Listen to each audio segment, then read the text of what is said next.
Cette séance de notre conseil municipal, le quorum étant largement atteint. Je vous salue toutes et tous.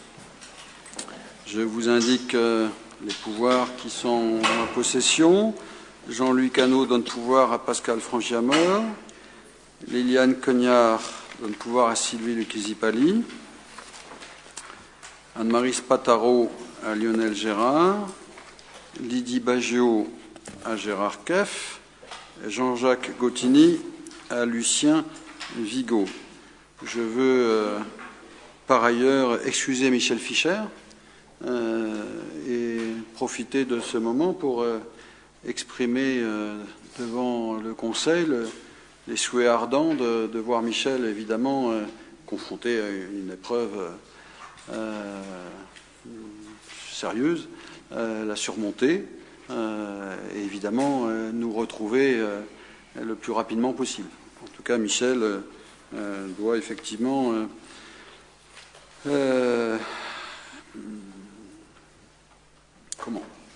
surmonter et réussir à se rétablir, je l'espère, totalement.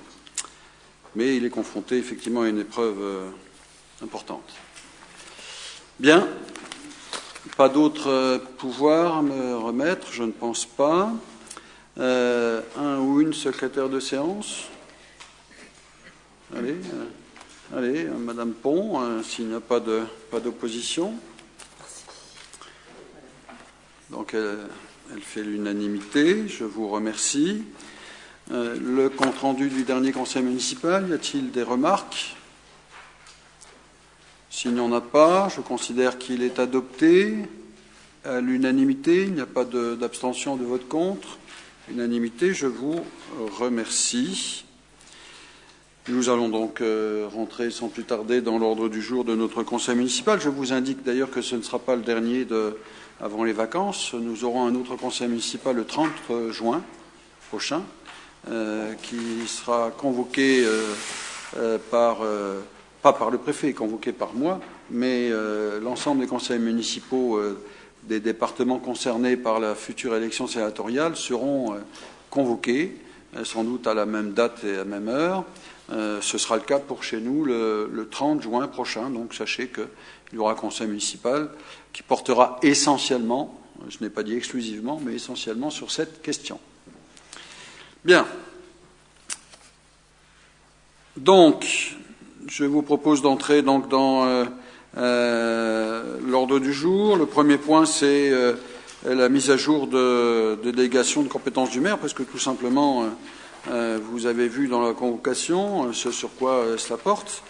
Les services se sont tout simplement et font des propositions qui adaptent cette délégation, tout simplement pour rendre l'activité municipale plus fluide. Vous avez lu, comme moi, sur ce dont il est question. Il s'agit des demandes d'autorisation d'urbanisme relatives aux démolitions, à la transformation et édification de biens municipaux. Donc évidemment, le champ est étroit. Et par ailleurs, la protection des occupants de locaux à usage d'habitation, ce qui évidemment va dans le sens du renforcement de la défense de l'intérêt des locataires. Voilà. Et puis procéder à tous les actes de délimitation. Oui, j'avais oublié cet aspect.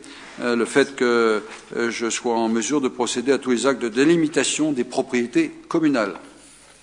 Alors encore, vous voyez que, évidemment, le champ qui est proposé est très limité. Et ça permet tout simplement au service d'avoir une action plus rapide. Oui, Monsieur Furlan veut intervenir. Allez-y. Donc, si je peux comprendre dans le sens d'offrir, offrir entre guillemets, on va dire, prêter un bâtiment ou attribuer un bâtiment à une société, une association, je peux comprendre que c'est dans vos compétences. Ça, il n'y a pas de souci. Par contre, je m'interroge sur le fait de la démolition, parce que c'est donner entière confiance à une seule personne sur les bâtiments communaux. je trouve que c'est aussi et également nous enlever à nous, conseillers municipaux, une part de réflexion et aussi un pouvoir de vote sur certaines décisions. Donc je ne pourrais pas voter dans ce sens, et peu importe la personne, hein, c'est pas que j'ai pas confiance en vous-même, ça, il n'y a pas de souci. C'est j'ai l'impression de me faire enlever un droit, une possibilité, et je peux pas voter pour ça, quoi. Alors, lorsqu'on donne délégation, quel que ce soit au maire ou une délégation d'une collectivité à une autre, effectivement, on fait en sorte que nous n'ayons plus la faculté d'intervenir sur l'objet de la délégation. Ça, c'est systématique. Toutes les délégations dont je dispose relèvent de la même sorte. Et vous le savez bien, vous avez la liste toujours des décisions qui sont imputées à ces délégations lorsqu'il y a convocation du conseil municipal. Donc l'information est complète. Tout cela pour dire que d'abord, l'information est là, et les délégations qui sont engagées ainsi le sont dans le cadre d'objectifs qui sont posés par le conseil municipal. On ne sort jamais de ce cadre, que ce soit au plan budgétaire ou au plan des orientations entre guillemets politiques données par le conseil municipal. Ensuite, les démolitions, très sincèrement, sur la période qui vient de s'écouler, il n'y a jamais eu de démolition posant de questions. Oui, non mais je veux dire, oui, je réfléchissais, mais oui, c'était par exemple l'ex-commissariat, ça remonte à quelques années, mais en réalité, autant la décision elle-même aurait pu relever de cela, autant le principe général d'aménagement de cet espace avait fait l'objet de nombreuses discussions au sein du conseil municipal. Prenons un autre exemple. Si demain, mais même pas, parce que nous ne serons pas propriétaires à ce moment-là, imaginons, c'est une hypothèse, imaginons que le Leader Price soit appelé à être démoli. C'est une hypothèse sérieuse. Ça ne relèvera même pas de cette délégation, puisqu'en réalité, il sera propriété de l'EPF, et c'est l'EPF qui procédera à. Ah bah oui. Mais ça ne rentrera même pas dans le cadre de cette délégation. C'est suite à l'analyse. C'est ça. Toujours, ça rentre dans le cadre d'un projet plus global. Je suis en train de vous dire en réalité que cette délégation, elle est intéressante quand il faut l'actionner, et c'est rare pour les services parce qu'il n'y a pas besoin de réunir le conseil pour ça. Mais ça se situe dans le cadre toujours d'un projet global. Donc très sincèrement, je pense pas simplement au plan de l'information, mais au plan de l'association des élus dans la réflexion en amont. J'ai du mal à imaginer qu'ils puissent être distraits de leur sagacité cet aspect. Bon, mais je comprends le sens de la remarque. Est-ce qu'il y a d'autres interventions sur ces questions-là? Donc je mets aux voix qui s'opposent. Donc 3, 4. Qui s'abstient? Une. Ok, très bien. Merci. On continue sur la question des finances, Monsieur Gérard. On laisse faire. On laisse présenter. On est sur une décision modificative. Donc un réajustement de crédit en milieu d'année, avec un virement à la section d'investissement qui diminue de 20 000 euros pour pouvoir permettre la réfection de voirie. Il s'agit plus précisément de la cour de l'espace Val à Arly, qui est en très mauvais état et qu'il faut refaire, donc 20 000 euros. Le total faisant 0 euros. En recette, nous avons des réajustements liés notamment aux dotations de l'État, dont nous avons eu connaissance après le vote du budget. Donc c'est principalement ça, sinon de petits crédits sur les charges de personnel et la taxe additionnelle. Le tout faisant 0 également. En section d'investissement, nous avons inscrit 96 000 € pour de la rénovation de l'éclairage public parce que nous avons eu une subvention de l'État de 80 000 € hors taxe, enfin pour pouvoir faire des travaux à hauteur de 80 000 € hors taxe, ce qui fait 96 000 TTC. Et nous avons donc une subvention de 40 000 € que vous voyez en recette d'investissement sur ces travaux-là. Pour la réfection de la rue du Commerce, comme nous savons que nous n'allons commencer les travaux qu'en 2018, mais les travaux démarreront bien à l'automne par l'assainissement, l'eau peut-être, je ne sais pas. En tout cas, le syndicat Ornaval va commencer les travaux sur la dernière tranche de la rue du Commerce. Donc nous ponctionnons sur cette somme-là pour l'équilibre, ce qui nous donne un total de 17 599 €. En recette, nous avons des réajustements liés aux subventions sur les huisseries des écoles, les 40 000 € de subventions de l'État dont je vous parlais pour la rénovation de l'éclairage public, et les moins 20 000 € de virement de la section à la section d'investissement qui nous vient de la section de fonctionnement, le tout faisant 17 599 €. Merci, Anne-Hélène. Une décision modificative, effectivement, elle aussi assez modeste. Et y a-t-il des remarques? S'il n'y en a pas, est-ce qu'il y a des oppositions, des abstentions, unanimité? Je vous remercie. Donc, un gros chantier qui démarre et qui va courir effectivement sur la fin de cette année et le début de l'année prochaine en particulier. Ensuite, les subventions, c'est la question évidemment importante qui fait l'objet évidemment de l'attente du monde associatif. Donc, tu veux dire un mot, Anne-Hélène, tu nous présentes les choses après que la commission des finances, évidemment, ait fait son travail. Ainsi que la commission des sports. Et la commission des sports, pour sa part. Oui. Je vais revenir tout à l'heure. Donc, première ligne, subvention ISS. Vous avez déjà voté en janvier sur cette subvention, donc je ne m'y étends pas. Association de solidarité avec le peuple sahraoui, 500 €. Comité de gestion des œuvres sociales du personnel communal, 34 349 €. La demande a été inférieure à celle de l'année dernière. Un total des votes pour cette fonction de 43 000, enfin un total qui vous est soumis au vote pour 43 849 €. Il y avait 51 835 au budget, ce qui donne un disponible de moins 500. Pour le concours de chanteurs amateurs à la fête de l'écrevissée de la Grenouille, 300 €. Les deux autres associations subventionnées l'année dernière n'ont pas présenté de spectacle cette année, donc 0 €. Le disponible est de 1 000 €.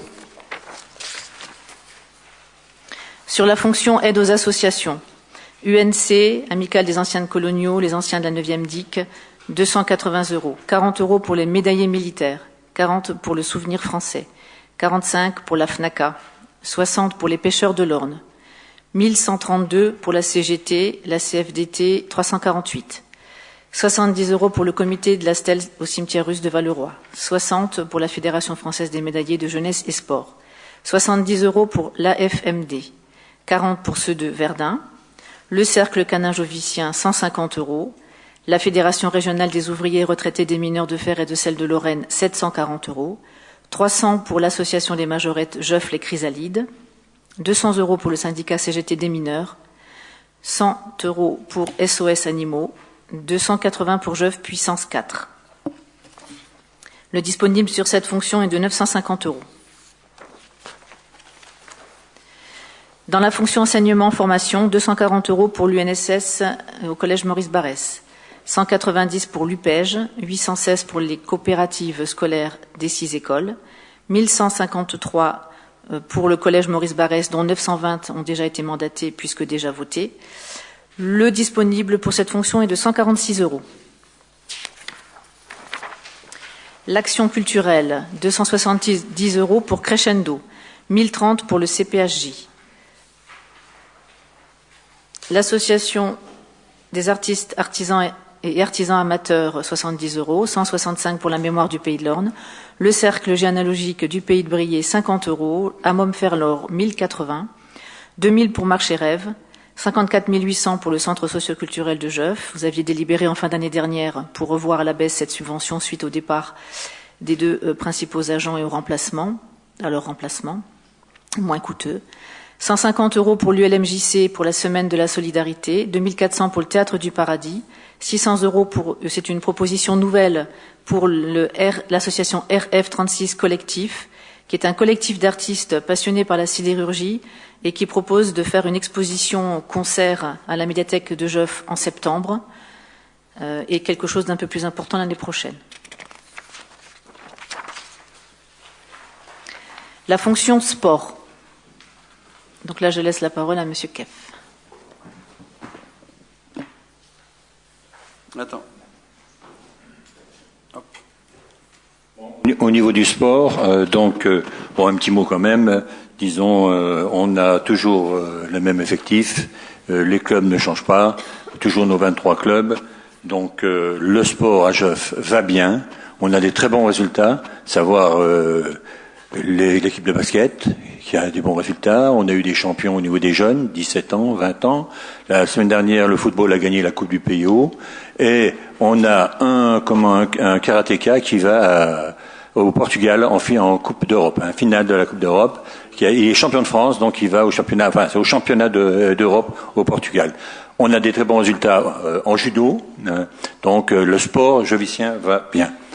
Au niveau des subventions, c'est pas une révolution de palais, donc on a reconduit pratiquement les mêmes sommes. On a juste fait des réajustements.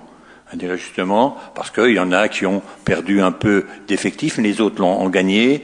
Moins de dépenses, d'autres plus de dépenses. Donc c'est des réajustements, mais vraiment infimes. Donc voici la liste. Donc l'aïkibudo, 500 €. Le BCJ, c'est la boxe, 2007. CNMHJ, c'est la natation, c'est 3005. Le SJ, c'est le football, c'est 13 350. Gymnastique, 3 950. Jeuf haltérophilie musculation, 400. Jeuf basket, alors 22 450 au niveau de la SUP, plus les 10 000 du fait qu'ils sont en National 2 pour les frais d'engagement. Judo club, 2003. Pétanque club, 1100. Subaquatique, 1400. Tennis club, 3450. Boxe savate, 2007. Spiridon, 1600. Karaté, 3500. Association à football, Joffre Loisirs, 150. Joffre Homécourt, Lorraine, boxe, 800. Fight Club, 1400. COJ Pétanque, 1200. COJ Loisirs, 100. COJ VTT, 300. Et Détente et Sport, 150. Voilà. Donc indisponible de 0, puisque 77 000 € figuraient au budget. Intervention sociale. L'Association des donneurs de sang bénévoles du bassin de Briey, 170 €, 315 pour la Croix-Rouge française, 50 pour l'association Arc-en-Ciel, 100 pour la DOT Nancy. Pas de demande pour le centre hospitalier de Briey pour les animations pour les enfants hospitalisés, donc 0, et 50 € pour Espoir et Vie. Le disponible est de 200 €. Collectif de défense des bassins miniers lorrains, 10 centimes par habitant, donc c'est mis à jour chaque année en fonction de la population, 668 €. Concernant l'action économique, la mission locale des Pays de Briey, 1 800 €, 400 pour la plateforme initiative locale, 10 000 pour le PIMS. Le disponible est de 0. Au budget était inscrit 205 379 €. Nous vous proposons de voter 204 171 € de subvention. Le disponible sera de 1 208. Je vous précise juste que je fais circuler donc une feuille sur laquelle je vous demande vous l'avez déjà fait, donc d'inscrire les associations dans lesquelles vous avez un rôle, et nous le préciserons. Donc vous ne voterez pas pour ces associations-là, nous le préciserons sur la délibération. Merci. Merci Anne-Hélène sur ces précisions. Oui, donc, Monsieur Savard.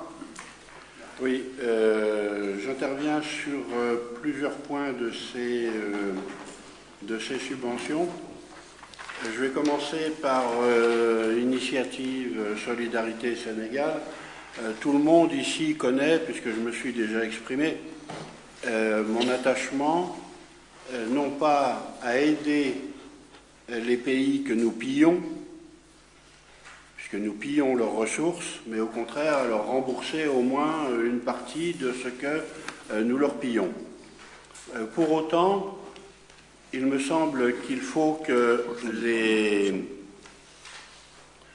fonds que nous pouvons mobiliser pour cela le soient de façon extrêmement connue, c'est-à-dire qu'on ait suffisamment de détails. Pour l'instant, n'ayant pas suffisamment de détails précis sur la façon dont les choses se passent, il y aurait beaucoup de choses à dire, mais je ne vais pas m'étendre, je me contenterai de m'abstenir sur ce point-là. Évidemment, je ne voterai pas contre, je me contenterai de m'abstenir. En revanche, en ce qui concerne le basket, les 10 000 euros supplémentaires, bon, ça fait la 3e année donc que ce Conseil est appelé à les voter. Je pense que, alors c'est sujet à débat, hein, parce que c'est ce que je pense que nous n'avons pas les moyens d'avoir une équipe de haut niveau. Je ne parle pas des moyens techniques, des compétences en basket.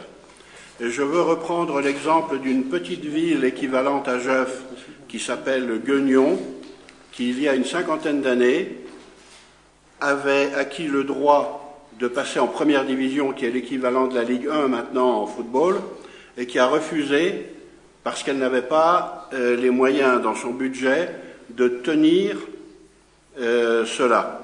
Donc pour les 10 000 euros, là je voterai contre. Et puis j'ai simplement une question concernant la différence de subvention entre la CGT, c'est une question là, entre la CGT et la CFDT. Il y a une différence très sensible. Est-ce qu'on peut m'expliquer pourquoi? D'autres questions? Je répondrai à tout cela. Est-ce qu'il y a d'autres questions? Il se trouve que je vais quand même de temps en temps voir les matchs, le niveau est correct, mais je trouve une perte de population de plus en plus fréquente. J'ai l'impression que les gens sont fatigués de voir des défaites. Alors même si Joff est resté en National 2, je pense que les spectateurs préféreraient en National 3 d'avoir une équipe qui gagne avec des joueurs locaux qu'une équipe qui perd souvent avec des joueurs qui ne sont pas locaux, d'une part. D'autre part, ces 10 000 euros, plus même, représentent presque un salaire. Est-ce que, j'ai vu qu'on supprimait pas mal de postes dans Jeuf, une dizaine de postes qui vont disparaître de nouveau, non-remplacement. Est-ce qu'il ne serait pas plus astucieux, plutôt que de dépenser de l'argent pour un basket qui de toute façon ne dépassera jamais National 2 ou végétera, est-ce qu'il ne serait pas mieux d'affecter cet argent à créer un poste qui serait au moins, qui aurait quelque chose de cohérent dans un régime, dans une municipalité dite sociale? D'autres questions? Oui, M. Diazio. Attendez un instant. Hop. C'est bon, au niveau du Sénégal, donc ça me dérange quand même beaucoup. Donc un petit peu comme Alain Marie, c'est un petit peu dans le vague, c'est toujours dans le vague. Et ce qui me dérange, c'est que c'est axé, c'est pas sur le Sénégal, c'est axé sur une seule ville, Kazakh Nord. Donc à un certain moment, j'aimerais bien voir d'autres actions ailleurs que le Sénégal, ou sinon c'est Initiative Solidarité Kazakh. Donc on change le nom. Merci. Est-ce qu'il y a autre chose? Oui. Est-ce qu'on pourra émettre un vote sur chaque parti? Parce que forcément, je suis opposé également à la subvention du Sénégal, que j'ai déjà expliqué. Donc, c'est juste la question que j'ai à poser. Je vais répondre à tout ça. Est-ce qu'il y a autre chose? Non? Bien. Alors, tout d'abord, sur la demande de participation de vote, je vous rassure, messieurs, vous n'aurez pas à voter sur ces questions-là, puisque c'est une subvention, ça a été dit tout à l'heure, je crois, mais je vous le rappelle, qui a déjà été votée. Donc, bon, voilà, sur la question de l'ISS, il n'y aura pas de vote, ça a été dit tout à l'heure dans la présentation, mais cette subvention a déjà été votée par notre conseil municipal. Donc, je vous rassure, il n'y aura pas de vote sur ce point ce soir. On ne vote pas deux fois sur le même sujet. Mais il est normal de rappeler sur le document général, bien sûr, l'ensemble des subventions versées par la ville Voilà, ça règle déjà une question, même si sur le fond, je pourrais rentrer dans le détail sur le fait que nous ne voulions pas nous disperser, à l'inverse de ce que dit M. Diazio. L'objectif, justement, c'était de ne pas se disperser, pour rechercher de l'efficacité. Oui, d'y voir. Mais sans en faire trop, parce qu'on ne va pas délibérer. Donc, on va pas délibérer, certes, mais puisque je vois que ce sujet-là revient, moi, je voudrais qu'on arrête les fantasmes sur ISS. Oui, le projet, il est clair. Il est porté depuis de nombreuses années par la ville. Un accompagnement clair sur Cassac-Nord. Des liens forts entre nos deux communes. Notre bassin de vie ici, puisque dès le départ, c'est un bassin de vie avec nos jeunes. Et les actions qui sont menées sur ce territoire-là sont porteuses d'espoir. Et donc, contrairement à ce que j'entends, c'est un projet valorisant pour nos jeunes de notre secteur et pour les jeunes et les habitants de Cassac. Donc j'aimerais bien arrêter un petit peu. Il faut avoir des positions beaucoup plus claires sur le fait que l'on ne souhaite pas subventionner ISS. Jœuf, c'est une ville solidaire. Et cette action-là, elle est on ne peut plus valorisante pour notre commune, bien sûr, mais aussi pour la population jovicienne et les jeunes joviciens. Bien. Donc, sur cette question-là, encore une fois, il n'y aura pas de vote. Et sur la transparence, c'est transparent. L'Assemblée générale se tient régulièrement, les comptes sont à disposition, toutes les choses sont portées de manière tout à fait claire, bien entendu. Alors, je vous redonne la parole, mais après je termine, et on va passer au vote. Puisque M. Gérard demande des explications plus claires, donc je l'ai expliqué en commission des finances. Si je suis contre cette subvention, c'est parce que aujourd'hui, j'estime, personnellement, c'est mon avis personnel, bien entendu. Et comme j'ai dit, je ne changerai pas la politique qui a été décidée au niveau de la mairie, ça, il n'y a pas de souci. Mais j'explique mon point de vue. J'estime qu'aujourd'hui, Solidarité Sénégal n'a plus besoin de nos subventions parce que justement le Sénégal a besoin de médicaments, de médecins, de travail. On est incapable de leur donner tout ça. Quelques petits trucs, mais ce sera une goutte d'eau, ça sera rien d'intéressant. Donc, je pense sincèrement que cet argent, elle peut être redistribuée ailleurs. Je ne vais pas m'étendre sur le ailleurs, mais je pense que cet argent peut être redistribué ailleurs et peut-être d'une façon qui serait plus appropriée à la ville elle-même. Mais attends, non, on va arrêter, parce que il n'y a pas de vote sur cette question ce soir, je le répète. Donc, non. Non, Lionel, 2 secondes.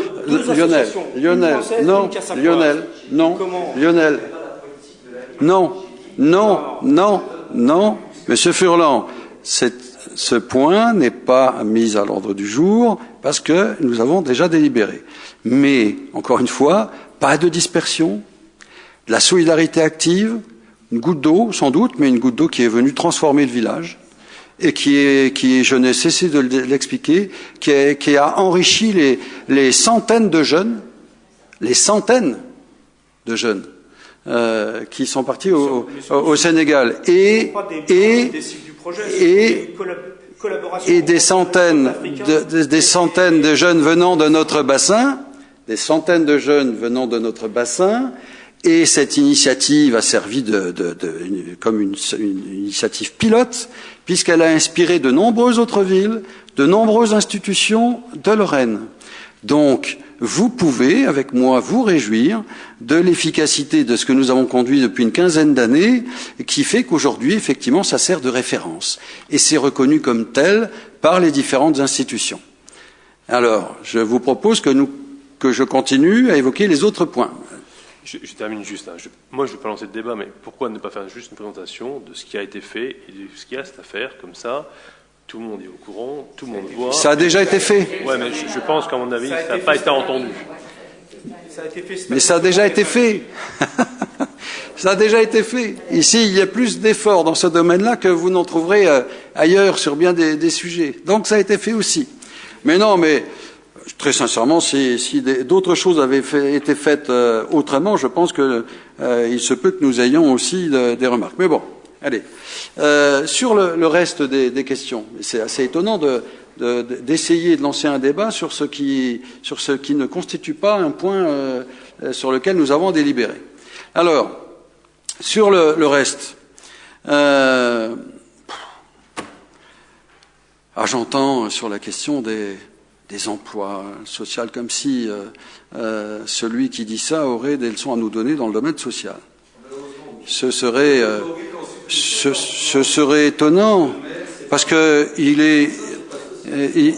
est connu pour l'inverse. Oui, j'allais dire bien connu, non, mal connu pour l'inverse. Alors, après, j'entends bien et je vous propose d'ailleurs que tout à l'heure, il y aurait effectivement partition du vote, c'est-à-dire qu'on vote sur l'ensemble des subventions, sauf celle du basket, et je vous propose qu'on vote spécifiquement sur le basket. Comme ça, il y a cette partition, puisque c'est la volonté, et c'est bien qu'il y ait la proposition de dire au basket qu'il serait plus naturellement en National 3, malgré les efforts énormes consentis par l'équipe. Quel que soit le niveau de l'équipe, les encadrants, les bénévoles, les sportifs, qui font que depuis ces dernières années, ils se trouvent en National 2, fiers de s'y trouver, ils ont raison d'en être fiers. Je rappelle d'ailleurs que le club de basket de Jeuf est le club qui a le plus petit budget de National 2. Fierté renforcée, hein. Mais ça, évidemment, c'est manifestement foulé aux pieds. Ça veut dire en réalité des efforts conséquents, colossaux, permanents de la part du club, de diverses manières. Moi, j'applaudis très clairement à leurs résultats. Alors j'entends quelqu'un qui nous dit pas beaucoup de monde. Il voit pas la même chose, hein. C'est assez affligeant de dire ça. Du monde pour venir voir une équipe qui peut s'enorgueillir d'avoir une école de basket dans laquelle l'équipe vient s'alimenter. C'est l'une des caractéristiques qui fait la personnalité de notre club local. Bravo! Parce que ça demande des efforts depuis de nombreuses années. C'est cette école-là qui permet effectivement, il y a eu les U17 et U20 que j'ai eu le plaisir de recevoir ici, parce qu'ils ont été tout simplement champions de Lorraine, excusez du peu, les deux équipes. Mais là, évidemment, on n'en parle pas, parce que autant l'équipe première s'est maintenue, elle a gagné la Coupe de Lorraine récemment contre Longwy pour la 5e année consécutive, je crois. Bon, non, mais c'est une équipe qui perd. Elle vient de gagner la Coupe de Lorraine pour la 5e année consécutive. Elle se maintient en National 2, plus petit budget de National 2. Les U20 et les U17 sont champions de Lorraine, mais c'est une équipe qui perd. Il y a, chez certains, une conception de l'échec qui n'est pas la mienne. Mais d'ailleurs, ça s'est senti, envisagé et réfléchi à d'autres moments et sur d'autres terrains que le terrain sportif. Mais donc, voilà. Moi, je considère que cette équipe est belle. Elle a des résultats qui, effectivement, viennent confirmer la justesse de ses stratégies et de ses efforts en termes de formation. Bravo à cette équipe. Et il faudrait qu'à l'égard de cette équipe-là, on décide de leur dire, de négliger, de mépriser tout cela en leur disant vous allez être sanctionnés parce que vous avez de trop bons résultats. Nenni.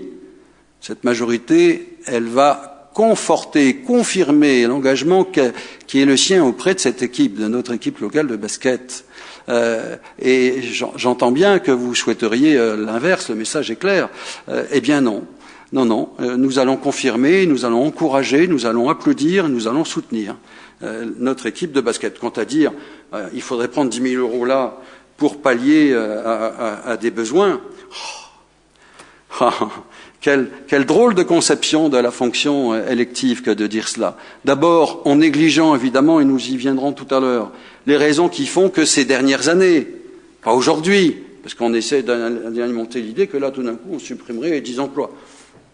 Je ne sais pas d'où ça vient, ça. Ouais, ça, c'est ahurissant, mais ce n'est pas trop étonnant. Bon. Il y a eu réduction des effectifs que moi-même j'ai évoqué et commenté je ne sais combien de fois. On en connaît la raison. Alors, mais je l'ai dit à la Commission des finances, mais je le redis ici, l'effort qui est fait en direction des associations est un effort très important de la part de la ville. J'y reviendrai dans un instant. Il faudrait réduire ça. Allons-y. Folleville. On réduit de quoi? Du quart, de la moitié, on récupère 50 000, 100 000 euros. Et puis on fait crever toutes les associations. J'utilise ce terme à dessein, qui est violent, et dans ma bouche c'est assez original. Et puis évidemment, de ce faisant, on a l'impression de quoi? De muscler quelque chose, quelque part. C'est une aberration totale. C'est pas une vue de l'esprit, c'est une aberration. Enfin bon, je vous propose donc... et j'ai répondu. Alors, il y a une autre question à laquelle je n'ai pas répondu, c'est sur le syndicat. Savoir poser la question sur le syndicat. On tient compte tout simplement du résultat des élections prud'homales pour cette répartition. Voilà. Je vous propose donc un vote séparé, un vote sur le basket, un vote sur le reste des subventions. Juste préciser, parce que j'ai entendu parler de Guignon, là. On n'est pas dans le même domaine, là. Hein. Guignon, Ligue 1, ça équivaut au Pro A basket, et pas à la Nationale 2. Je ne parlais pas de basket, je parlais du foot il y a une cinquantaine d'années. Oui, mais ça... Alain, je crois que le foot, entre nous deux, lequel le connaît le mieux? Bon, alors attends. Mais on va pas parler de Guignon ici. Attends. On va pas... Non, mais c'est moi qui a fait la comparaison entre Attends. Guignon et jeu basket. Ça, tu l'as fait la comparaison. Entre Guignon qui n'a pas contre la Ligue 1 et basket qui joue à la C2. Ça, tu l'as fait. Et donc, on va rester à Jeuf. Bien. Si vous voulez, on va donc procéder au vote. D'abord sur les subventions en dehors du basket. Qui s'oppose? 2, 3 oppositions donc à l'ensemble des subventions. Hein. Je viens de dire qu'on vote sur les subventions en dehors du basket. Le vote étant engagé, il n'y a pas de commentaire pendant le vote. Donc on vote sur... Ah non, jamais, ça... Non. On vote...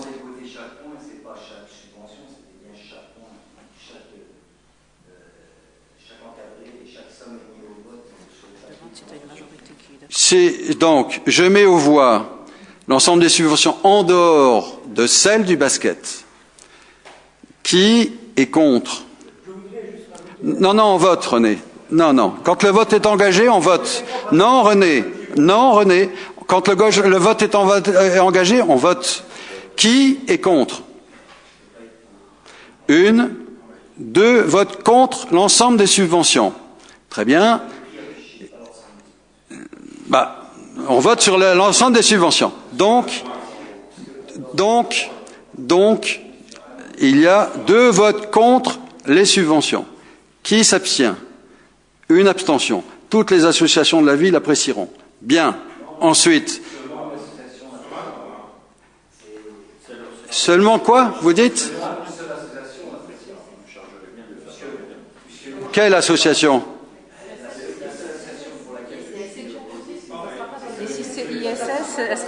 Il n'y a pas de vote. Mais je ne sais pas comment il faut s'exprimer. L'ISS n'est pas concerné par le vote ce soir. Je ne sais pas comment m'exprimer. L'ISS n'est pas concerné par le vote ce soir. Non. Oh là là, Sébastien.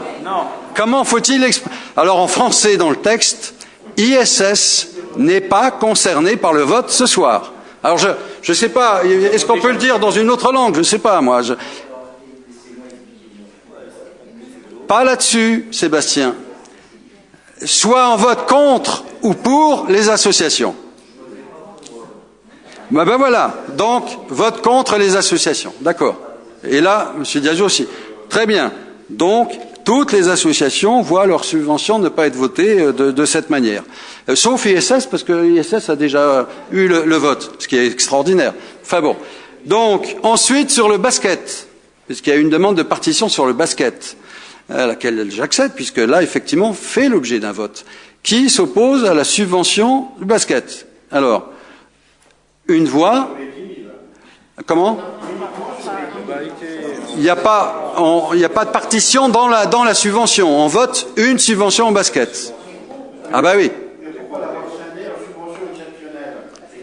Parce que l'exceptionnalité, c'est une année. Et là, depuis qu'ils sont en National 2, ils reçoivent la subvention. Le jour où ils seront en National 3, cette question se posera complètement. Oui, d'ailleurs, là, donc on enregistre ça, mais on changera aussi la terminaison, puisque la terminologie, de l'exceptionnalité. Tu as raison en disant que on est là sur une subvention habituelle parce qu'elle est en National 2. C'est pas exceptionnel. Oui, ça on le modifiera. Je suis d'accord sur cette remarque. Donc, une voix contre.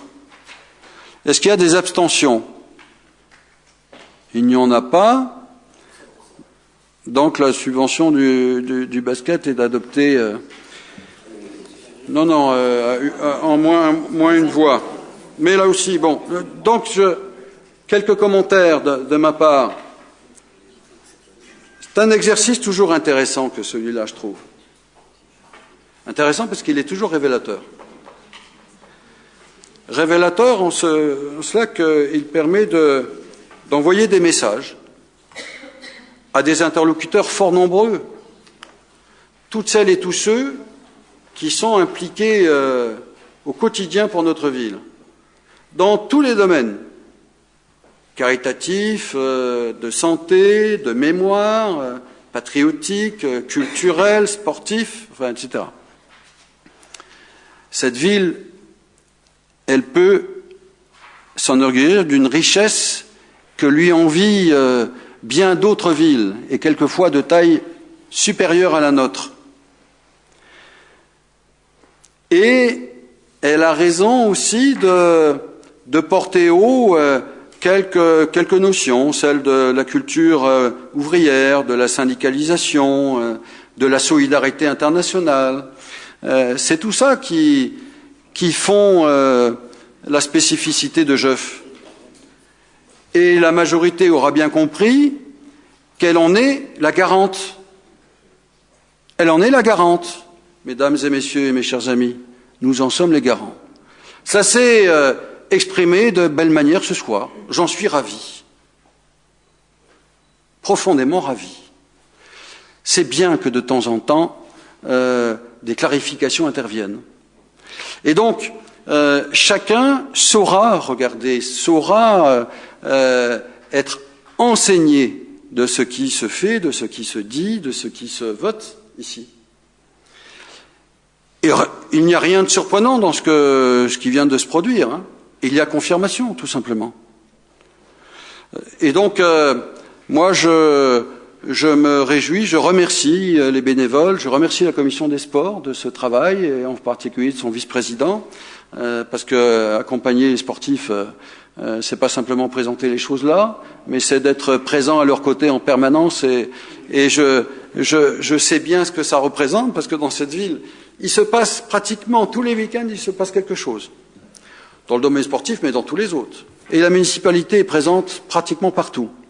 Je remercie Gérard, je remercie aussi tous les élus dans leurs domaines respectifs, qui veillent à ça. Et nous avons eu récemment 2 événements, voire 3, qui confirment ce que je dis, et la bonne santé de la vie associative locale. C'est récemment la fête de l'écrevisse et de la grenouille.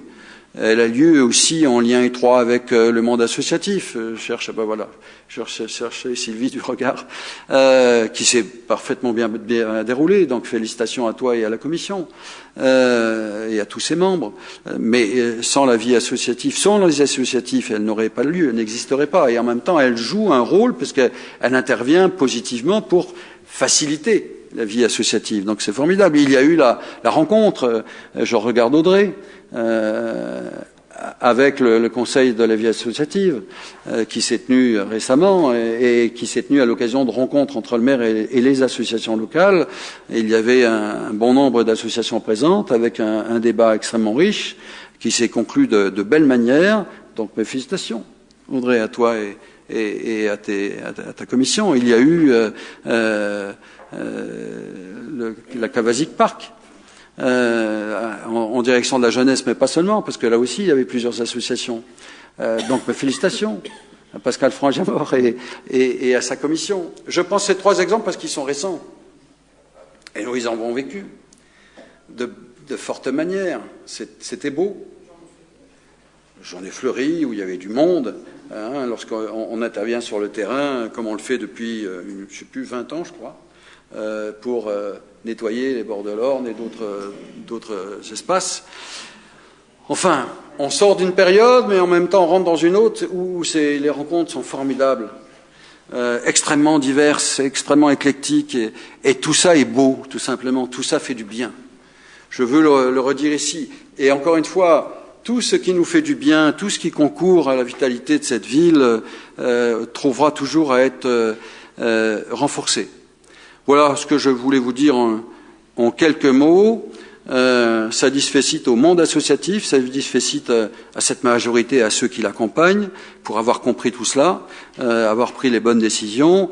Et puis, évidemment, on se prépare là dans les jours et les semaines qui viennent d'autres grands rendez-vous encore, en particulier la journée consacrée justement aux bénévoles associatifs, qui aura lieu, Audrey, 25 juin prochain. Voilà. Bien, merci bien, à la fois pour le débat, pour le vote et pour l'éclairage. Alors, on continue. Vas-y, Lionel. Donc, classique, convention de modification et d'attribution de subventions au comité des œuvres sociales de la ville de Joffre et du CCAS. Comme tous les ans, il s'agit de délibérer pour signer cette convention pour pouvoir attribuer la subvention au CCAS à hauteur de 34 349 euros. Au COS, Ouais, au COS de la ville et du CCAS. Des remarques, des oppositions, des abstentions, on continue. Comme tous les ans aussi, maintenant, convention d'attribution de subvention à l'association Joffre-Mécourt Basket pour une subvention d'un montant de 32 450 euros. À partir du moment où une subvention dépasse les 23 000 euros, il y a nécessité de signer une convention. Donc ça justifie la nécessité de la signature de celle-ci. Des oppositions, une opposition, des abstentions, on continue.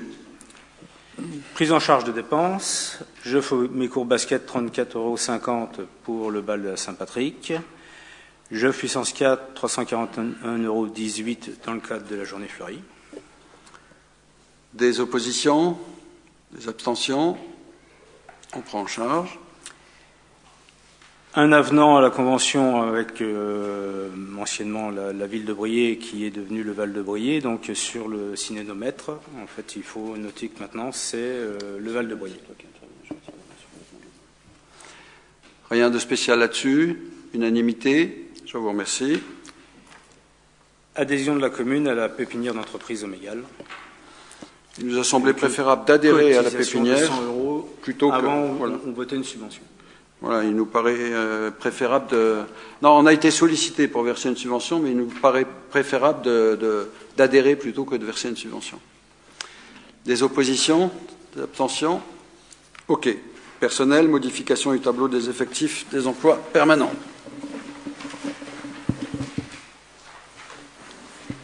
Donc là, il s'agit, après l'avis du comité technique, de supprimer des postes qui, en fait, ont fait un toilettage régulier, des postes qui ne sont pas pourvus. Donc un poste d'agent d'entretien des bâtiments qui était à 28h15 par semaine, mais en fait qui est passé à 30, donc on supprime ce poste-là, on en a créé un à 30 heures. Donc on a eu l'avis favorable des deux collèges, c'est-à-dire le collège du personnel et le collège des élus. 2 postes d'agent d'entretien des bâtiments à temps complet, c'était des postes vacants. Avis favorable des deux collèges. Sachez que nous avons recruté 2 agents d'entretien, puisqu'il y avait donc 4 postes vacants. On a recruté 2 sur 2 postes qui étaient vacants. Un poste d'agent d'accueil à temps complet, suite au départ à la retraite non remplacé et la réorganisation de l'accueil, comme tout le monde le sait, et tout le monde le voit. Avis défavorable du collège employé et favorable du collège employeur. Un poste d'agent d'entretien des espaces verts à temps complet, suite au départ par voie de mutation d'un agent qui n'a pas été remplacé. Avis défavorable du collège employé et favorable du collège employeur. Un poste d'agent de maintenance des bâtiments, spécialité peinture, c'est un départ à la retraite non remplacé. L'avis défavorable du collège des employés et avis favorable du collège employeur. Alors, plusieurs choses. D'abord, j'ai retiré de l'ordre du jour le dernier point, d'autant que la formulation était pour le moins malheureuse, un poste de gardien de cimetière. Il est évident qu'il y aura un gardien au cimetière. Bah oui, il y en a déjà un, et il sera préservé, quoi. Je veux dire, quand j'ai vu cette formulation, j'ai trouvé ça un peu bizarre. Eh ben, c'est bien. Parce que je suis défavorable aussi, donc je retire ce point. Même s'il y a là, il s'agit de postes, c'est-à-dire que quelqu'un va être affecté au cimetière qui n'est pas sur le même grade que celui qui assumait les choses. Donc, lorsqu'il y en a pas la même grade. Donc, à l'avenir, je pense au prochain conseil, je vais vous proposer de supprimer un poste qui correspond à ce grade en créant un autre qui correspond à un autre grade. Mais bon, évidemment, il y aura un gardien au cimetière. Si quelqu'un pouvait penser que ça ne serait pas le cas, il se trompait. Bon, mais j'ai entendu personne dire ça. Sur le reste, vous avez entendu qu'il s'agit effectivement d'ajuster le tableau. Donc, on n'est pas là en train de créer ou de supprimer des postes, mais d'adapter le tableau que nous gérons. Nous pourrions... Tout le monde a eu copie. Oui, tout le monde a eu copie. Nous pourrions laisser ces postes, vitam aeternam, mais ça resterait des postes affichés dans le tableau des effectifs. Plus fondamentalement, mais ce n'est pas aujourd'hui qu'on en décide. Je ne sais combien de fois je l'ai présenté ici. 420 000 euros. Vous avez ce chiffre en tête. Ça vous a été présenté à l'occasion du budget primitif. C'est la somme qui nous a été ponctionnée par l'État sur les dernières années. J'ai déjà qualifié, je l'ai dit encore récemment publiquement, je l'ai qualifié de vol légalisé, parce que je rappelle que la DGF n'est pas un acte de mensuétude de l'État à l'égard des communes. C'est simplement la répartition d'un ancien impôt local. C'est pas l'État, mais l'État ponctionne. C'est ce qu'il faut éviter d'ailleurs, et ce qui renforce mon inquiétude, quand j'ai entendu dans la campagne présidentielle le candidat devenu président dire qu'il allait supprimer pour 80% des contribuables la TH, en la remplaçant par une dotation d'État. Ça autorise tout simplement l'État sur le long terme. C'est pas là tout de suite. Mais ça va autoriser l'État à gérer cette dotation comme les autres. Et ça, effectivement, ça conduit à faire que les collectivités voient une partie de leur faculté d'initiative leur être retirée. Bon, c'est inquiétant. Ce qui est inquiétant aussi, c'est que pendant un temps, le nouveau président avait dit qu'il ne toucherait plus à la DGF et que dans le cours de la campagne, il a dit qu'en fin de compte, il allait ponctionner 10 milliards, je crois. Bon. C'est de l'aberration aussi totale. Et puis comme ça permettra à l'État de dire qu'il ne te touche pas ou qu'il diminue à l'impôt sur le revenu. Comme ça oblige les collectivités locales à assumer, elles, directement, des responsabilités qui devraient incomber à l'État. C'est aussi pour ça que j'avais parlé en son temps d'hypocrisie. Bon, voilà. Donc il y a là les conséquences de décisions qui ont été prises l'année dernière. Ça a été dit et que j'ai évoqué ici et présenté ici. Il n'y a rien donc de nouveau dans ce qui est présenté ici. Et il n'y a pas d'élément nouveau. L'élément nouveau, qui n'a pas été évoqué là encore, c'est la création d'un poste de policier municipal à temps complet, parce que tout simplement, nous allons... voilà, c'est ça, la SVP, c'est une bonne nouvelle, après toutes les formations d'usage, qui a pris beaucoup de temps. Mais notre ASVP va pouvoir devenir policier municipal de plein droit, donc avec toutes les facultés qui s'y rattachent. Donc c'est une bonne nouvelle. Il faut évidemment créer le poste nécessaire. Donc c'est ce qui est proposé. Et on supprimera bien sûr le poste. À un moment, on supprimera le poste. Bon, il y a ces ajustements, ça sert à ça, ce type de tableau. Voilà, en quelques mots. Y a-t-il des commentaires? Oui. Oui, si vous me dites que ce sont des postes qui étaient vacants d'office, pourquoi sur 3 d'entre eux, il y a un avis défavorable du collège employé? Parce que je pense que, sincèrement, le collège employé a raison de manifester, comme je le fais, mais d'une autre manière, sa désapprobation de voir être la la fonction publique communale en particulier est malmenée par les décisions venant d'ailleurs. Et je partage ça. C'est bien. Comment? Ben, c'est nous qui sommes le collège employeur.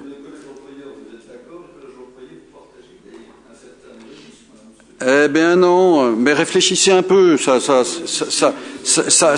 aidera à votre compréhension. Oui, je comprends que le collège salarié réagisse, oui, je comprends qu'ils se disent il faut arrêter de toucher à la fonction territoriale, oui, je comprends qu'ils veuillent entrer en résistance contre des choix qui nous échappent, mais oui, je suis ici l'employeur et oui, je suis amené à faire des propositions d'adaptation contraints et forcés, parce que sinon, effectivement, le budget serait mis à mal. Donc, non, il n'y a pas incohérence, au contraire. Il y a une vision que je partage, moi, avec mon personnel, c'est absolument évident.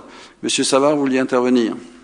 Oui, sur ce point-là, justement, ma sensibilité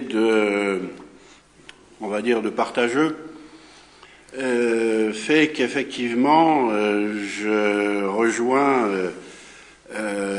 par mes sentiments les avis du collège employé. Mais il y a des réalités. Et donc, c'est en marche arrière que je vais voter pour cet ensemble de décisions, je dirais presque à mon corps défendant. C'est à peu près ce que je suis en train de vous expliquer d'ailleurs. Mais ça fait des années que nous travaillons comme cela à notre corps défendant et en essayant de protéger l'essentiel. Bien, je vous propose de passer au vote. Qui s'oppose? Qui s'abstient? Une voix contre. Très bien. L'urbanisme? Lucien? Oui. Alors, le point 1, c'est une révision des prix hors taxes des 2 appartements de la maison Corradini. Alors, rapidement, sur ce point, qui a été délibéré plusieurs fois au sein de notre conseil, bon, une erreur a été commise sur le calcul hors taxes par rapport au prix TTC, qui a été annoncé aux acquéreurs et énoncé dans le compromis de vente. Donc, ça n'amène strictement rien de moins sur les finances communales, au contraire, ça amène un plus, vous allez le voir.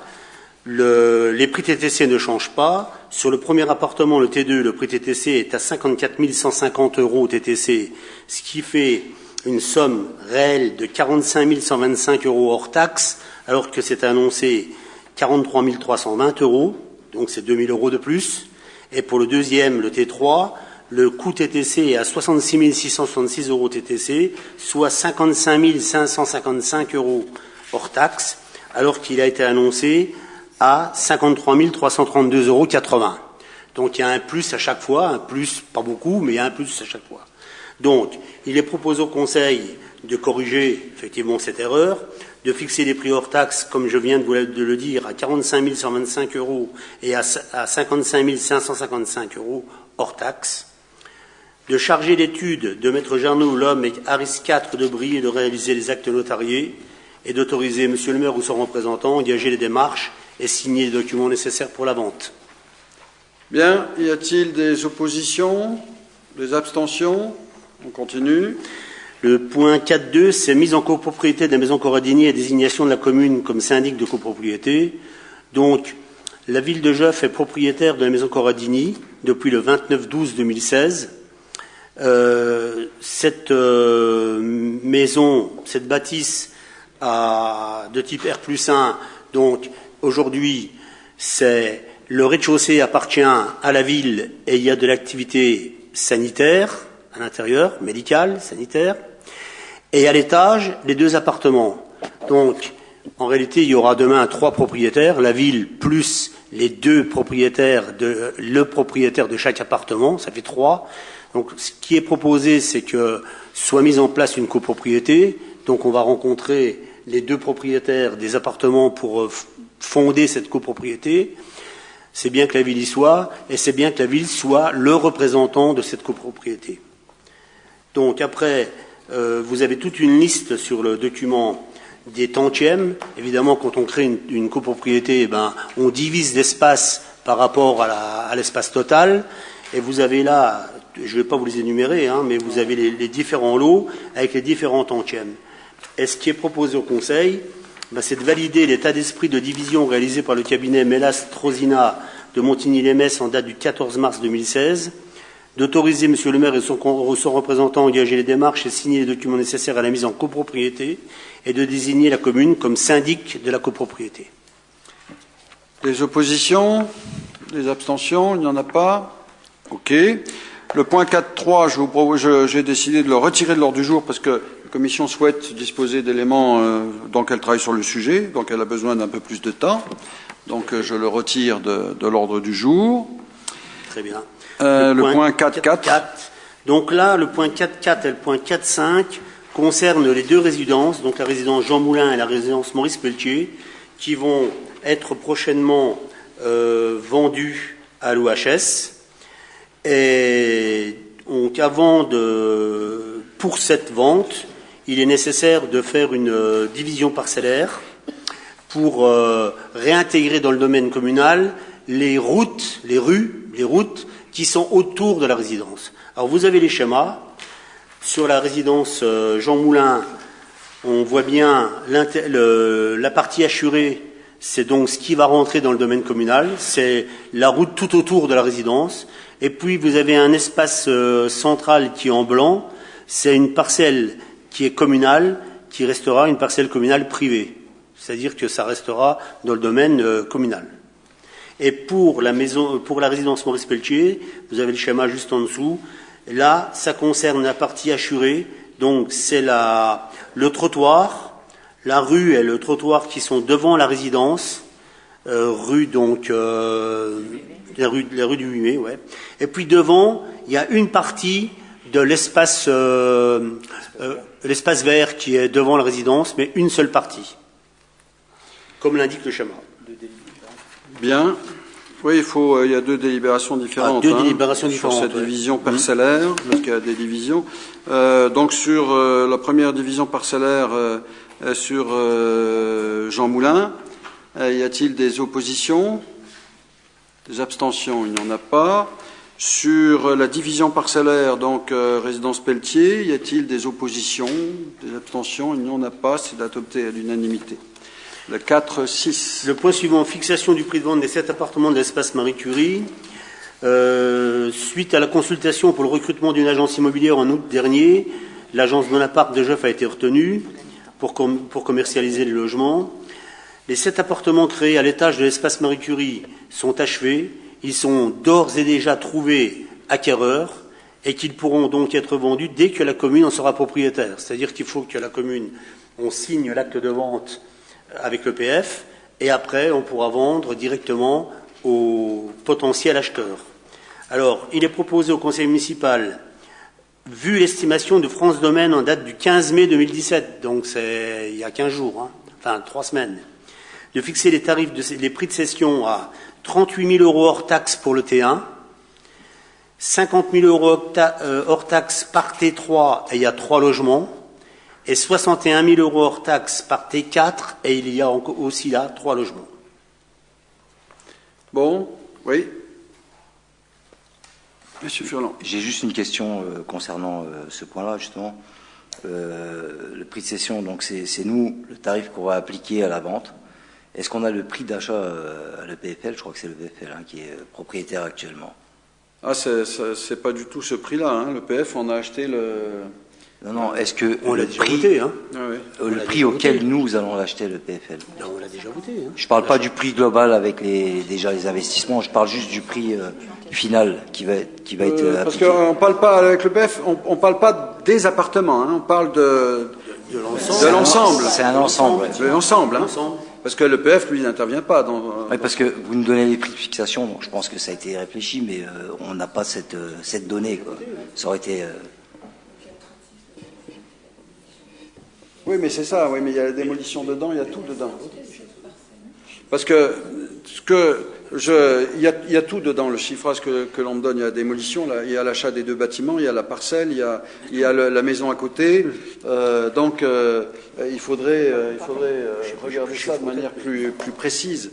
Mais l'ensemble, avec la démolition intervenue, avec la maison qui est encore à côté et qui doit être vendue d'ailleurs, parce qu'il y a une petite maison sur le côté qui doit être vendue, le coût global, c'était 450 000 à peu près. À peu près, hein. Oui, c'est ça, à peu près. Mais ça n'a rien à voir avec les appartements eux-mêmes.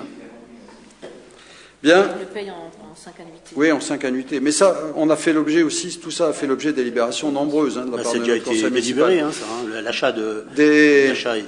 Des oppositions sur la fixation de ce prix? Des abstentions? Il n'y en a pas, je vous remercie. Projet d'acquisition de parcelles. Oui, projet d'acquisition des parcelles AK 469. Là, il y a une coquille de chiffres, il faut lire 469. 100% de cette parcelle, et AK 128, 50% de la parcelle, pour la réalisation d'un parking public rue de la Corvée.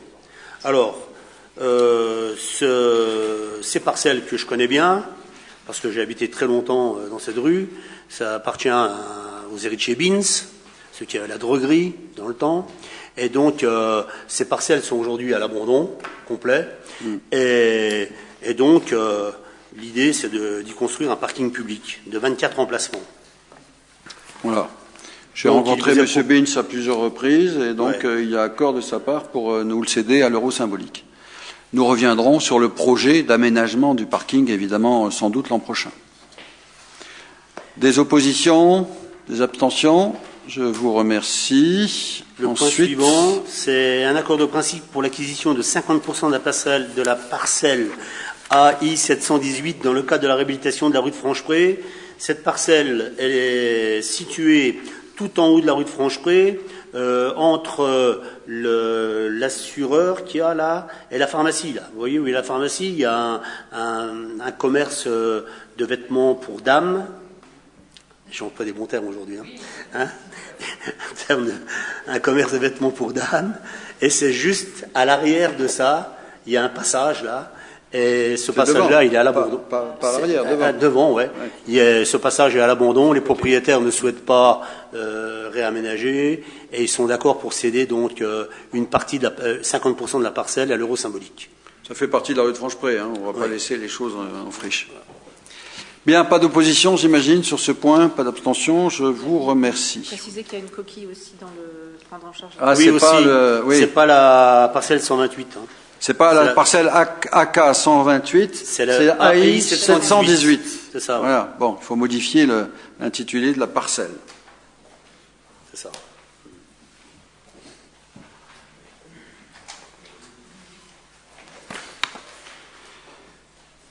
Bien. Ensuite, comment? Ah oui, pardon. Je viens de faire voter. Il y a unanimité. Coopération intercommunale, rapport d'activité de la Fourrière, c'est Gérard Lins qui va nous le présenter rapidement. Donc le rapport d'activité de la Fourrière du Joli-Bois pour l'année 2015. Donc les éléments notables donc sont les suivants. Ça concerne 149 communes représentant 275 700 habitants. Donc la capacité d'accueil de la Fourrière est de 100 animaux, chiens et chats. En 2015, on a accueilli 614 chats, 542 en 2014 et 252 chiens, 344 en 2014. À Jeuf, 37 chats ont été récupérés par la Fourrière et un chien. Donc le résultat comptable à la clôture de l'exercice donne un excédent de 45 003 et 33 centimes. C'est le fonds de roulement. Donc il faut savoir qu'il était à 45 965 à fin 2014, soit une perte de 962,61 €. Là, je tiens à préciser ça, parce que c'est important aussi qu'on ait un peu tous les éléments. Donc on avait une perte aussi, il faut le savoir, à fin 2014 déjà de 2005 €. Donc la perte elle est générée simplement entre l'écart entre les dépenses 2015 sans le fonds de roulement, ou ce qu'on appelle l'excédent, et qui est resté à fin 2014. Donc on avait eu des recettes, pour vous rappeler ce que vous avez vu dans les documents, donc 309 877,49 €, et pour les dépenses 310 840,10 €, ce qui fait l'écart. Alors la perte en réalité, elle est supérieure à 20 000 euros. Alors je vous explique pourquoi, parce qu'on ne le voit pas forcément bien dans les documents. Les dépenses vétérinaires qui étaient normalement à régler depuis le mois d'octobre 2015 jusqu'à la fin 2015 n'ont pas pu être honorées en 2015, donc ils ont dû être glissés sur 2016. Ça représentait 14 896 euros et 82 centimes. Donc, de plus, en 2015, les contrôles réglementaires obligatoires ainsi que l'entretien, des entretiens n'ont pas été faits. Par exemple, les extincteurs par cyclie, la dératisation a été arrêtée, l'entretien des fosses septiques, ça, M. Gérard le sait aussi bien que moi. Donc, forcément, si on comptabilise tout ça, ça fait un déficit de 20 KE. Enfin, moi j'ai l'habitude de dire 20 KE, 20 000 euros. Voilà. Par contre, il y a encore un bilan, ce bilan est encore un petit peu partiellement fictif. Pourquoi? Parce qu'il faut savoir qu'il y a des recettes qui n'ont pas été rentrées, donc en fin 2015 et encore aujourd'hui. C'est ça représente à peu près, pour l'année 2015, 18 740 euros. C'était les contributions des villes de Réon, Montigny-sur-Cher et Hayange. Donc il y avait la moitié de la contribution de Réon, la totalité de Montigny-sur-Cher et la totalité de Hayange. Hayange, ça représente 16 000, presque 300 euros à l'année. Donc voilà. Et sur le fonds de roulement, il y a aussi une petite précision que j'apporte, comme ça vous avez la totalité des informations. Sur le fonds de roulement qui était antérieur à 2014, il y avait déjà des restes à recouvrer. Donc pour les années 2010, 2012, qui figurent toujours dans les recettes et puis qui n'ont jamais été honorés. Donc à savoir que par exemple il y a des factures, d'autres prestations. Donc charge à moi de régler tout ça.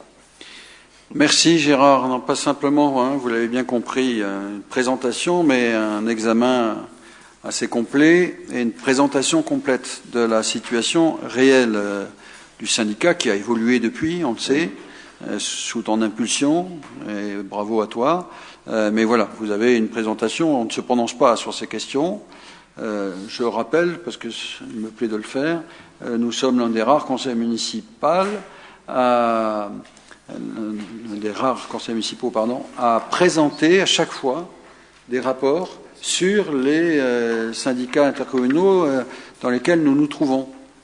Je vous assure que ce n'est pas un exercice que je vois être exercé souvent et partout. Donc c'est à mettre aussi à l'actif de la vie de notre conseil municipal. Marché public, signature d'une convention avec GRDF. Je retire aussi ce point de l'ordre du jour puisque la commission qui intervient, la commission développement durable, a travaillé sur le sujet, a un certain nombre de questions qui vont être posées à GRDF. Donc nous attendrons les réponses de GRDF avant de nous prononcer définitivement. Le second marché subséquent pour la fourniture de gaz pour les bâtiments communaux. Donc, il y a 2 ans, nous avons passé un accord cadre pour la fourniture de gaz pour les bâtiments communaux. Le premier marché subséquent, c'est le terme technique pour définir qu'en fait, il fait partie d'un accord cadre, a été signé avec EDF en juin 2015 pour une durée de 2 ans. Donc, il faut aujourd'hui reconsulter pour un second marché subséquent. Cette consultation est en cours et on vous demande l'autorisation, après attribution du marché par la commission d'appel d'offres, de signer ce second marché subséquent dans la limite de 230 000 euros TTC. Des oppositions, des abstentions? Oui. Ah, pardon. Oui. Monsieur Savard, oui. Donc j'ai bien entendu qu'un nouvel appel d'offres est lancé pour renouveler après 2 ans. Si ma mémoire est bonne, au dernier appel d'offres, l'un des principaux fournisseurs de gaz avait oublié de répondre à l'appel d'offres. Ça peut interroger. Je souhaite que nous soyons très attentifs cette fois-ci au fait qu'aucun soumissionneur possible important ne se dérobe parce que ça peut laisser supposer beaucoup de choses.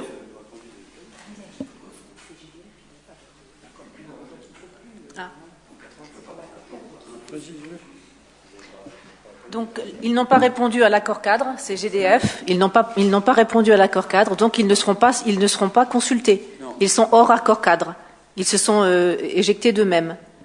On reste dans cet accord cadre dans lequel ils n'ont pas voulu entrer. Donc maintenant, on n'interroge que les sociétés qui ont répondu, les 4 sociétés qui ont répondu à l'accord cadre. C'est une concurrence entre elles 4.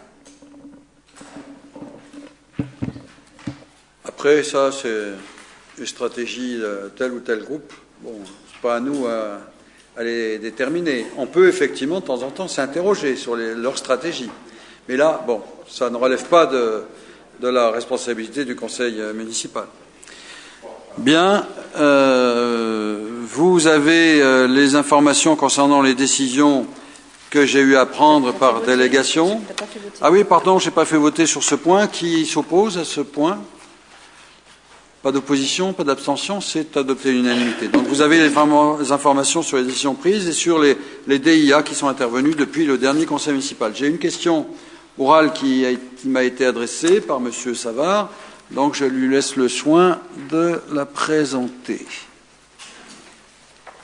Alors oui, avant de présenter cette question, je précise que j'en ai envoyé le texte 15 heures avant l'attentat de l'esplanade, du parvis de Notre-Dame de Paris, dont je ne pouvais évidemment pas avoir connaissance. Les menaces terroristes se font de plus en plus récurrentes et il semble que les inspirateurs des attitudes et actes terroristes ciblent en France, en priorité, les représentants de la force publique, militaires de l'opération Sentinelle Vigipirate et policiers. Ils se rabattent souvent par défaut sur d'autres objectifs plus accessibles sont lourds de logistique. Certes, les militaires et policiers en fonction de sécurisation sont armés. Ils peuvent ainsi se défendre. Même si la promptitude de la riposte n'est pas toujours adaptée, elle reste possible. L'exemple de l'attaque contre les militaires au carrousel du Louvre en est une illustration. Malheureusement, il n'en a pas toujours été ainsi et le dramatique épisode de Charlie Hebdo est là pour nous le rappeler. Ici à Geoff, nous employons 3 personnes avec fonction affichée de police municipale. Ils ne sont pas armés, donc pas en mesure de riposter. Loin de moi l'idée de solliciter qu'ils soient armés. Nous n'avons pas à pallier aux carences de maintien de l'ordre qui restent du domaine des services de l'État. Néanmoins, leur habillement et leur service affiché de police municipale peut créer une certaine confusion et induire des assaillants en erreur. L'assassinat de Clarissa Jean-Philippe le 8 janvier 2015 en est une terrible illustration. Nous devons protéger nos employés municipaux des risques que, sans possibilité de défense, leur font courir leur appellation et leur uniforme. Ma question, alors, Monsieur le maire, quelles propositions avancerez-vous pour résoudre cette question urgente et, j'ajoute, extrêmement délicate? Alors, bon, la question est formulée prêterait presque à sourire et pourtant elle est d'une lourde actualité et donc je ne suis pas tenté de le faire. J'ai eu à chaque fois, et vous le savez bien, à réagir à chaque fois qu'un drame survenait et nous avons ici, et j'ai eu à exprimer notre solidarité active et attentive à l'égard de nos amis londoniens récemment et c'est le cas toujours de ce policier qui a été agressé sur le parvis de Notre-Dame.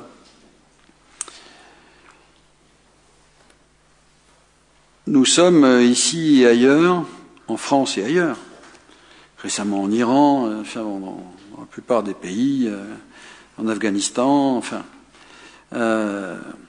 victimes de ces actes odieux. Et celles et ceux qui en sont victimes sont d'abord les populations de quelque religion elles puissent se réclamer. Je serais même tenté de dire que souvent les populations musulmanes payent un très lourd tribut à ces extrémistes sauvages et barbares. Donc, Je ne veux pas épiloguer. Vous savez la position de la ville et ma position là-dessus, qui est évidemment d'une fermeté totale. Même si les moyens déployés, les efforts faits pour circonscrire, eux, pourraient faire l'objet de débats. Et l'objectif d'ailleurs de légiférer dans ces domaines-là sur la forme qui est aujourd'hui envisagée m'interroge gravement. Bon, je ferme la parenthèse, ce n'est pas l'objet de la question. Sur la question elle-même, je partage ce que dit M. Savard, pour l'instant et bien heureusement, et c'est une volonté que j'ai affichée depuis longtemps et le bureau municipal en a souvent débattu, il n'a pas été envisagé, et nous partageons cette préoccupation, d'armer les policiers municipaux. Alors, M. Savard m'interroge sur le fait de savoir qu'est-ce que je peux faire sur leur uniforme. C'est là que, malgré la gravité du fond de la question, quelque chose qui pourrait prêter à sourire, quoi, parce que faudrait-il que je déguise les agents de la police municipale? Je les ai interrogés d'ailleurs pour savoir en quoi ça pouvait être envisagé. Bon, ils ont pris ça aussi eux-mêmes de cette manière-là. Non, l'uniforme est une obligation. Et l'uniforme doit renvoyer à la fonction exacte. C'est pas comme ça. Non. Donc, quelqu'un qui est policier municipal ou d'une autre, qui aurait une autre fonction, de garde champêtre ou je ne sais trop quoi, il serait dans l'obligation de porter l'uniforme qui sied avec, évidemment, sa fonction, sa responsabilité et son grade. Ça, c'est une obligation légale. Donc, est-ce qu'on pourrait envisager de les habiller autrement? J'ai pris le terme de déguiser, bon, pour un petit peu détendre l'atmosphère. Est-ce que nous pourrions les habiller autrement? Non, la réponse est non. Légalement impossible. Est-ce que c'est souhaitable? Ben non, parce que dans l'exercice de leurs fonctions, ils ont besoin d'être reconnus, eux-mêmes d'ailleurs, et la population a aussi besoin de les identifier. Donc ce ne serait pas souhaitable, ce serait une drôle de façon de dire notre volonté farouche de ne pas donner droit aux extrémistes. Donc cette question-là, à mon avis, elle ne porte pas simplement sur l'uniforme. Je sens bien l'intention et le souci manifesté. Et à cet égard-là, je pense qu'il vaudrait mieux, effectivement, au niveau national et international, réfléchir à des modalités d'intervention qui ne sont pas exactement, d'ailleurs, celles que je vois naître et celles qui se déploient. Il y aurait nécessité, sans doute aussi, d'un vaste débat démocratique dans ce pays, mais qui ne porterait pas que là-dessus, qui porterait aussi sur nos institutions. Voilà une réponse qui n'en est pas complètement une, mais j'ai donné des informations qui, évidemment, je pense, suffisent à ces éléments. Voilà, je vous remercie et vous souhaite une bonne soirée.